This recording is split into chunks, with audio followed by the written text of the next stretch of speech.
오늘 당신의 마음은 안녕하십니까? 혹시 지금 이 영상을 보고 계신 당신은 열심히 살고 있는데 어딘가 공허한 느낌이 드시지는 않습니까? 좋은 직장을 얻었는데 원하던 사업이 잘 되고 있는데 남들이 보기에는 성공한 것 같은데 막상 밤에 혼자 조용히 앉으면 이게 맞는 건지 모르겠다는 느낌. 혹시 그런 마음이 드신 적이 있으십니까? 아니면 반대로 지금 열심히 달려가고 있는데 내 주변 사람들은 다 앞서가는 것 같고 나만 뒤처지는 것 같고 하나님을 믿는다고 하면서도 왜 나는 이렇게 안 되는 건지 답답하신 분도 계십니까? 크리스천으로서 열심히 신앙생활도 하고 있는데 직장에서는 사업에서는 세상에서는 왜 이렇게 안 풀리는 건지 하나님이 원망스러우신 분도 계십니까? 오늘 이 영상은 그 두 가지 마음을 모두 가진 당신을 위해 준비되었습니다. 성공에 대한 이야기입니다. 그런데 세상이 말하는 성공 이야기가 아닙니다.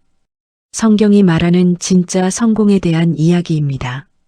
오늘 이 시간이 끝날 때쯤 당신이 추구해온 성공의 의미가 완전히 새롭게 정의되기를 바랍니다. 그리고 그 새로운 정의 위에서 더 자유롭고 더 풍성한 삶을 살아가시기를 바랍니다. 끝까지 함께 해주십시오. 오늘 우리가 함께 나눌 이야기는 5가지입니다. 첫째, 세상이 말하는 성공이 왜 우리를 공허하게 만드는지에 대한 이야기입니다. 둘째, 성경 속 인물들을 통해 보는 하나님의 성공 기준에 대한 이야기입니다. 셋째, 성경이 정의하는 진짜 성공이 무엇인지에 대한 이야기입니다. 넷째, 크리스천으로서 일터에서 어떻게 살아야 하는지에 대한 이야기입니다. 그리고 다섯째, 진짜 성공을 향해 오늘부터 내디딜 수 있는 실천적인 걸음에 대한 말씀입니다. 먼저 세상이 말하는 성공이 왜 우리를 공허하게 만드는지에 대해 이야기하겠습니다. 세상이 정의하는 성공의 공식은 대부분 비슷합니다. 좋은 대학, 좋은 직장, 높은 연봉, 큰 집, 좋은 차, 사람들의 인정. 이것들을 이루면 성공한 사람이고 이것들을 이루지 못하면 실패한 사람입니다. 이 공식은 어릴 때부터 우리 안에 깊이 새겨집니다. 학교에서, 가정에서, 사회에서 끊임없이 이 공식을 배웁니다. 그런데 문제가 있습니다. 이 공식대로 성공한 사람들이 행복하지 않다는 것입니다. 원하던 직장에 들어갔는데 더 높은 자리가 눈에 보입니다. 연봉이 올랐는데 더 많이 버는 사람이 보입니다. 큰 집으로 이사했는데 더 좋은 동네가 보입니다. 세상이 정의하는 성공의 사다리는 끝이 없습니다. 한 계단 올라가면 위에 또 계단이 있고 그 계단을 올라가면 또 위에 계단이 있습니다. 그 사다리를 오르는 내내 우리는 불안하고 지칩니다. 그리고 어느 순간 이런 질문이 찾아옵니다. 나는 지금 무엇을 향해 달려가고 있는 것인가? 전도서 1장 2절에서 솔로몬은 이렇게 말합니다. 전도자가 이르되 헛되고 헛되며 헛되고 헛되니 모든 것이 헛되도다. 솔로몬이 누구입니까? 역사상 가장 지혜로웠던 왕입니다. 그리고 역사상 가장 부유했던 왕입니다. 그가 가지지 못한 것이 없었습니다. 세상이 말하는 성공의 정점에 서 있던 사람이었습니다. 그런데 그가 한 말이 무엇입니까? 헛되고 헛되다는 것입니다. 세상이 말하는 성공의 정점에 서 있던 사람이 가장 먼저 깨달은 것이 그것이 헛되다는 것이었습니다. 전도서 2장 10절과 11절을 보십시오. 무엇이든지 내 눈이 원하는 것을 내가 금하지 아니하며 무엇이든지 내 마음이 즐거워하는 것을 내가 막지 아니하였으니 이는 나의 모든 수고를 내 마음이 기뻐하였음이라. 이것이 나의 모든 수고로 말미암아 얻은 몫이로다. 그 후에 내가 생각해 본즉 내 손으로 한 모든 일과 내가 수고한 모든 것이 다 헛되어 바람을 잡는 것이며 해 아래에서 무익한 것이로다. 바람을 잡는 것이라고 했습니다. 세상의 성공을 향해 달려가는 것은 바람을 잡으려는 것과 같다는 것입니다. 잡힐 것 같은데 잡히지 않고 가까이 온 것 같은데 또 저 앞에 있습니다. 그렇다면 성경은 성공에 대해 무엇이라고 말합니까? 성공을 추구하지 말라고 합니까? 아닙니다. 성경은 진짜 성공을 추구하라고 말합니다. 그런데 그 성공의 정의가 세상과 완전히 다릅니다. 이제 성경 속 인물들을 통해 보는 하나님의 성공 기준에 대해 이야기하겠습니다. 먼저 여호수아의 이야기를 하겠습니다. 하나님이 여호수아에게 처음 말씀하신 내용을 보십시오. 여호수아 1장 7절과 8절입니다.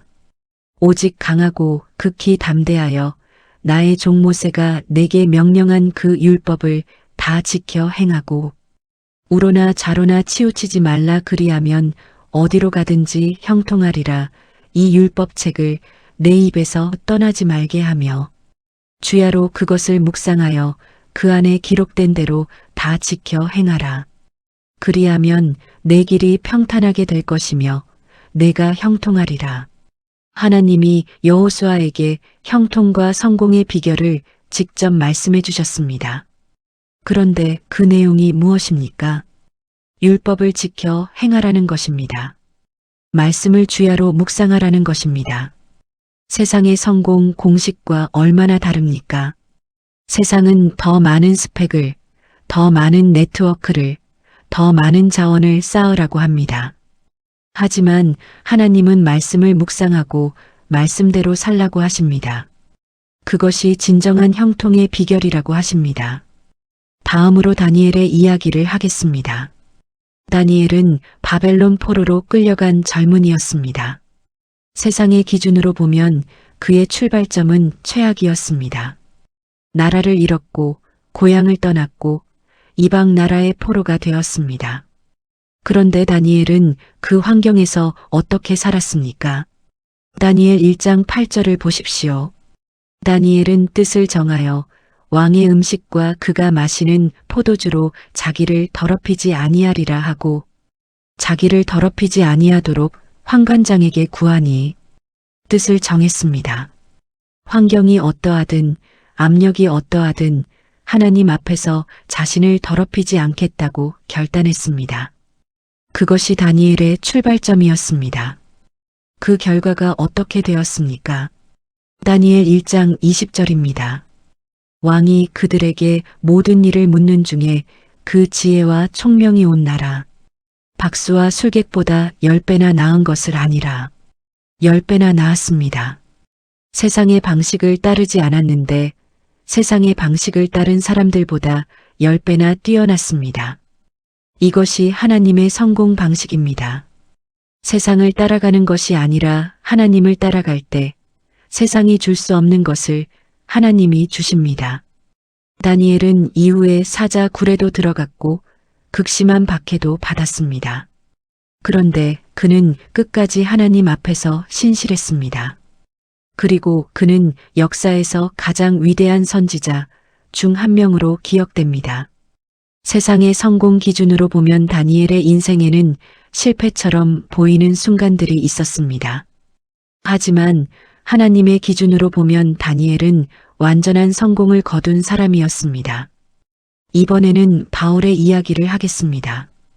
바울은 예수님을 만나기 전에 세상적인 기준으로 완벽한 스펙을 가진 사람이었습니다. 빌립보서 3장 5절과 6절을 보십시오. 나는 8일 만에 할례를 받고 이스라엘 족속이요 베냐민 지파요 히브리인 중에 히브리인이요 율법으로는 바리새인이요 열심으로는 교회를 박해하고 율법의 의로는 흠이 없는 자라. 완벽한 배경, 완벽한 교육, 완벽한 열심이었습니다. 세상의 기준으로 보면 최고의 스펙이었습니다.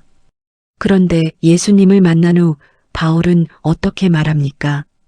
빌립보서 3장 7절과 8절입니다. 그러나 무엇이든지 내게 유익하던 것을 내가 그리스도를 위하여 다해로 여길 뿐더러 또한 모든 것을 해로 여김은 내 주 그리스도 예수를 아는 것이 가장 고상하기 때문이라. 내가 그를 위하여 모든 것을 잃어버리고 배설물로 여김은 그리스도를 얻고 배설물로 여긴다고 했습니다. 세상이 최고라고 말하는 스펙들을 배설물로 여긴다고 했습니다. 그리스도를 아는 것이 가장 고상하기 때문이라고 했습니다. 바울은 예수님을 만난 후 세상적으로는 더 힘들어졌습니다. 감옥에 갔고 매를 맞았고 파선을 당했고 배고픔과 헐벗음을 경험했습니다. 그런데 바울은 그것을 실패라고 하지 않았습니다. 빌립보서 4장 11절에서 13절입니다. 내가 어떠한 형편에 있든지 자족하기를 배웠노라. 나는 비천에 처할 줄도 알고 풍부에 처할 줄도 알아. 모든 일 곧 배부름과 배고픔과 풍부와 궁핍에도 처할 줄 아는 일체의 비결을 배웠노라. 내게 능력 주시는 자 안에서 내가 모든 것을 할 수 있느니라. 자족을 배웠다고 했습니다. 어떤 형편에서도 자족하는 것, 그것이 바울이 발견한 진짜 성공의 비결이었습니다. 이제 세 번째 이야기로 넘어가겠습니다. 성경이 정의하는 진짜 성공이 무엇인지에 대한 이야기입니다. 성경을 통해 우리가 발견할 수 있는 진짜 성공의 정의는 세 가지로 정리할 수 있습니다. 첫 번째, 진짜 성공은 하나님과의 관계입니다. 마태복음 16장 26절에서 예수님은 이렇게 말씀하셨습니다. 사람이 만일 온 천하를 얻고도 제 목숨을 잃으면 무엇이 유익하리요? 사람이 무엇을 주고 제 목숨과 바꾸겠느냐? 온 천하를 얻어도 생명을 잃으면 무익하다고 하셨습니다. 세상이 말하는 모든 성공을 다 얻어도 하나님과의 관계가 없으면 그것은 진짜 성공이 아니라는 것입니다. 마태복음 7장 22절과 23절을 보십시오.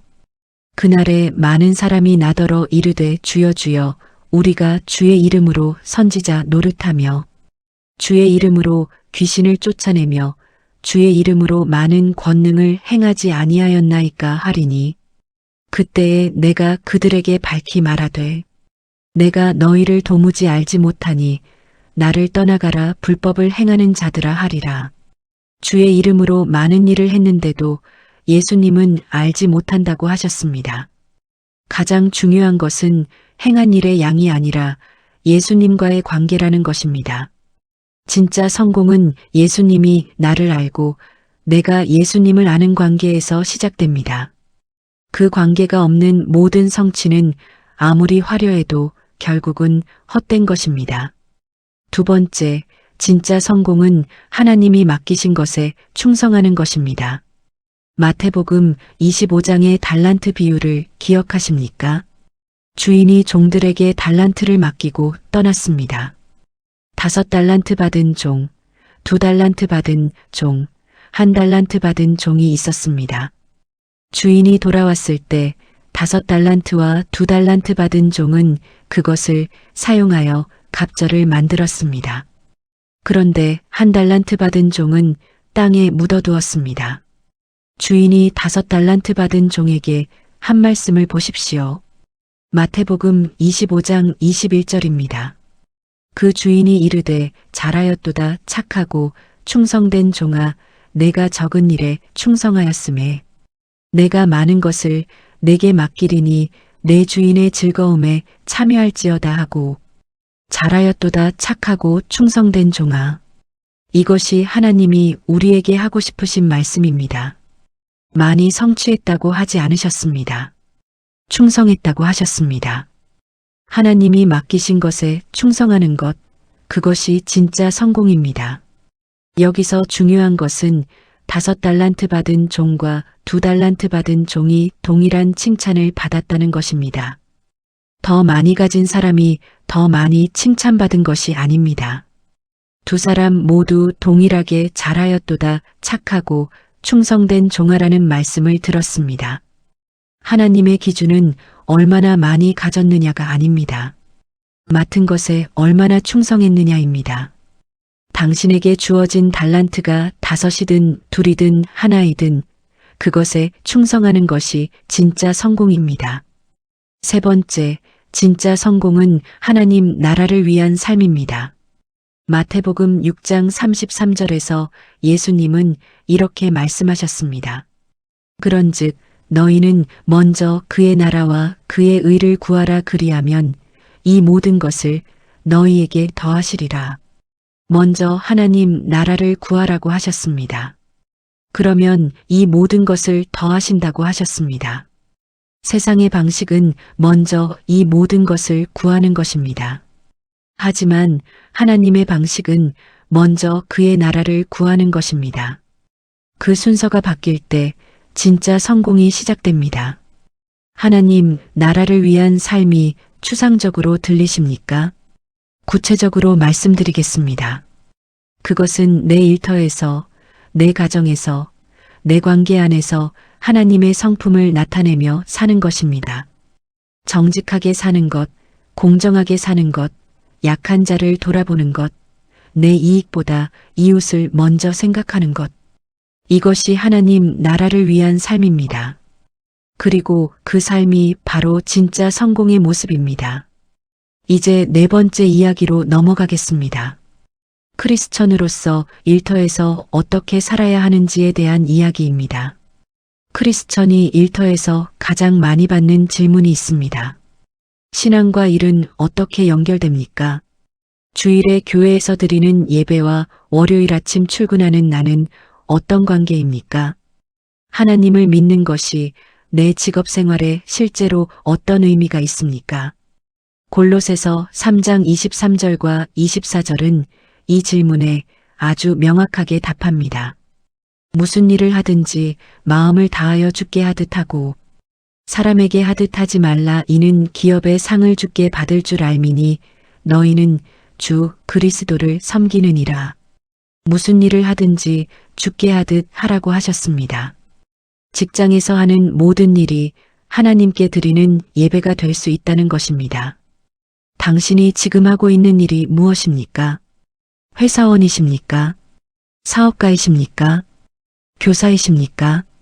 의사이십니까? 요리사이십니까? 그 어떤 일이든 주께 하듯 하는 마음으로 할 때 그 일은 예배가 됩니다.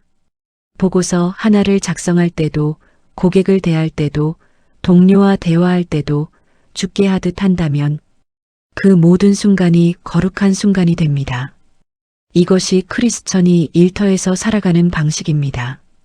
크리스천 직장인, 사업가들에게 특별히 드리고 싶은 말씀이 있습니다. 정직함에 관한 것입니다. 세상에서 성공하기 위해 어느 정도의 타협은 필요하다고 생각하십니까? 작은 거짓말, 약간의 편법, 조금의 불공정함. 이것들이 모여야 경쟁에서 살아남을 수 있다고 생각하십니까? 잠언 11장 1절을 보십시오. 속이는 저울은 여호와께서 미워하시나 공평한 추는 그가 기뻐하시느니라. 하나님은 속이는 것을 미워하십니다. 그리고 공평함을 기뻐하십니다. 잠언 16장 8절입니다. 적은 소득이 공의를 겸하면 많은 소득이 불의를 겸한 것보다 나으니라. 공의를 겸한 적은 소득이 불의를 겸한 많은 소득보다 낫다고 하셨습니다. 하나님의 기준에서 성공은 얼마나 많이 버느냐가 아닙니다. 어떻게 버느냐입니다. 다니엘을 다시 생각해 보십시오. 다니엘 6장에서 다니엘이 총리가 되었을 때 다른 관리들이 다니엘을 함정에 빠뜨리려 했습니다. 그런데 다니엘서 6장 4절은 이렇게 말합니다. 이에 총리들과 고관들이 국사에 대하여 다니엘을 고발할 근거를 찾으려 하였으나 아무 근거, 아무 허물도 찾지 못하였으니 이는 그가 충성되어 아무 그릇됨도 없고 아무 허물도 없음이었더라. 아무 허물도 없었습니다. 완전한 정직함과 충성함이었습니다. 그것이 다니엘이 일터에서 살아간 방식이었습니다. 그리고 그것이 다니엘을 진정한 성공자로 만들었습니다. 또한 크리스천이 일터에서 기억해야 할 것은 우리가 맺는 관계의 질입니다. 세상은 사람을 도구로 보는 경향이 있습니다. 이 사람이 나에게 어떤 이익을 줄 수 있는가? 이 관계가 나의 성공에 어떤 도움이 되는가? 하지만 성경은 사람을 하나님의 형상으로 봅니다. 창세기 1장 27절에서 말씀하십니다. 하나님이 자기 형상 곧 하나님의 형상대로 사람을 창조하시되 남자와 여자를 창조하시고 모든 사람이 하나님의 형상으로 지음받았습니다. 그렇다면 일터에서 만나는 모든 사람, 상사도, 동료도, 부하 직원도, 고객도 하나님의 형상으로 지음받은 귀한 존재입니다. 그들을 그렇게 대할 때 우리의 일터는 하나님 나라의 모습을 조금씩 닮아갑니다. 이제 마지막 이야기입니다. 진짜 성공을 향해 오늘부터 내디딜 수 있는 실천적인 걸음에 대한 말씀입니다. 첫 번째로 내가 추구해온 성공의 정의를 점검해 보십시오. 지금 이 순간 잠시 멈추어 생각해 보십시오. 나는 지금 무엇을 성공이라고 정의하고 있습니까? 그 정의가 어디서 왔습니까? 세상에서 왔습니까? 말씀에서 왔습니까? 내가 지금 추구하는 것이 하나님이 기뻐하시는 것입니까? 아니면 사람들에게 인정받기 위한 것입니까? 이 질문들 앞에 솔직하게 서 보십시오. 그 점검이 진짜 성공을 향한 첫걸음입니다. 두 번째로 일터를 예배의 장소로 인식하십시오. 내일 아침 출근하기 전에 혹은 사무실 문을 열기 전에 짧게 이렇게 기도해 보십시오. 하나님, 오늘 이 일터에서 제가 하는 모든 일을 주께 드리는 예배로 삼게 해 주십시오. 이 기도 하나가 당신의 하루를 바꾸어 놓을 것입니다. 일의 의미가 달라지고 사람을 대하는 방식이 달라지고 어려운 상황을 대하는 태도가 달라질 것입니다. 세 번째로 작은 정직함부터 시작하십시오. 세상의 방식을 따르지 않는 것, 타협하지 않는 것, 그것이 한 번의 대단한 결단으로 이루어지는 것이 아닙니다. 오늘 하루의 작은 정직함이 쌓여서 크리스천의 정체성을 만듭니다. 오늘 조금 손해를 보더라도 정직하게 사십시오. 오늘 조금 불편하더라도 공평하게 사십시오. 그 작은 결단들이 쌓여서 하나님이 기뻐하시는 진짜 성공의 삶이 됩니다. 네 번째로 내 손의 수고를 하나님께 맡기십시오. 시편 90편 17절입니다. 주 우리 하나님의 은총을 우리에게 임하게 하사 우리의 손이 행한 일을 우리에게 경고하게 하소서. 우리의 손이 행한 일을 경고하게 하소서. 우리의 손이 행한 일을 경고하게 해달라고 기도하십시오. 내가 최선을 다하고 결과는 하나님께 맡기는 것. 이것이 크리스천이 일터에서 취하는 자세입니다. 내가 씨를 심고 물을 주는 것은 내 몫입니다. 자라게 하시는 것은 하나님의 몫입니다. 고린도전서 3장 7절입니다. 그런즉 심는 이나 물 주는 이는 아무것도 아니로되 오직 자라게 하시는 이는 하나님뿐이니라. 사랑하는 여러분, 오늘 우리는 진짜 성공에 대해 이야기했습니다. 세상이 말하는 성공은 끝없는 사다리이고 결국은 헛됨으로 끝나지만 하나님이 말씀하시는 성공은 하나님과의 관계 안에서 맡은 것에 충성하는 삶 안에서 하나님 나라를 위해 사는 삶 안에서 발견된다는 것을 함께 나누었습니다. 여호수아의 말씀 묵상, 다니엘의 정직함, 바울의 자족함. 이것들이 성경이 말하는 진짜 성공의 모습이었습니다. 오늘부터 이 질문을 매일 아침 스스로에게 하시기 바랍니다. 오늘 나는 하나님이 맡기신 것에 충성하고 있는가? 오늘 나의 일터에서 하나님의 성품을 나타내고 있는가? 이 질문 두 가지가 당신의 하루를 이끄는 나침반이 되게 하십시오. 세상이 말하는 성공의 사다리에서 내려와 하나님이 말씀하시는 진짜 성공의 길을 걸어가십시오. 그 길이 더 자유롭고 더 풍성하고 더 영원한 길입니다. 함께 기도하겠습니다. 하늘에 계신 아버지 하나님, 오늘 이 영상을 보고 있는 모든 분들이 일터에서, 사업 현장에서, 삶의 자리에서 치열하게 살아가고 있습니다. 세상의 성공을 향해 달려가면서도 마음 한켠에 공허함을 느끼는 분들이 있습니다. 주님, 그 마음에 진짜 성공의 의미를 새겨주시옵소서. 하나님과의 관계가 모든 성취보다 먼저라는 것을 알게 해주시옵소서. 각자의 일터에서 죽게 하듯 일하는 예배자가 되게 해주시옵소서. 정직함과 충성함으로 하나님이 기뻐하시는 삶을 살게 해주시옵소서. 우리 손의 수고를 주님이 견고하게 붙들어 주시옵소서. 예수 그리스도의 이름으로 기도드립니다. 아멘. 하나님의 은혜와 평강이 여러분의 일터 위에 가득하시기를 축복합니다.